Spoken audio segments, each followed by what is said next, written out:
তো hi guys, আমার গলা শুনে অবশ্যই বুঝতে পারছো আমার গলার অবস্থা খুবই খারাপ। আর এই বৃষ্টি মাথায় করে কোথায় যাচ্ছি সেটা তোমরা জানতে পারবে একটু পরে। তো এই বৃষ্টি মাথায় করে যাচ্ছি ভগবানের কাছে, আর আমার টানা 1 সপ্তাহ ধরে জ্বর। ভাবছিলাম যেতে পারবো না, কিন্তু তারপর দেখলাম সকালবেলায় উঠে জ্বর একটু কম আছে, তাই আর কি বেশি দেরি না করে বেরিয়ে পড়লাম ভগবানের কাছে যাওয়ার জন্য। খেয়ে নিলাম একটুখানি চা আর একটু চিড়ে ভাজা, কারণ গলাটা খুবই খারাপ। আর এই শরীর খারাপ অবস্থায় আমি টানা ওষুধ খেতে খেতে যাচ্ছি সারা রাস্তা। ভগবানের ইচ্ছায় ভালোভাবেই পৌঁছাতে পেরেছি আর পুজোও দিতে পেরেছি। তারপর চলে আসলাম শেরাফুলি ঘাটে জল নেবো বলে একটা দেখছিলাম। দেখার পরে তারপর খেয়ে নিলাম একটু কচুরি, কারণ আমাকে একটু ওষুধও খেতে হবে, আর আমার অন্য কিছু একদম খেতে পাচ্ছিলাম না, তাই ভাবলাম একটু কচুরি খেয়ে নিই। কচুরি খাওয়ার পর তারপর চলে আসলাম সোজা এই মন্দিরের সামনে।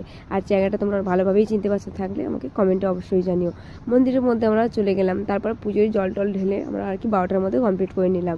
মন্দিরটা পুরোপুরি ফাঁকা ছিল, অনেকটাই ফাঁকা, ভালোভাবে পুজো দিতে পেরেছি। আর এখন পুজো দেওয়ার পর যাবো এবার খেতে, কারণ আমাকে একটু ভাতটা তো খেতে হবে, জ্বর এসে গেছে।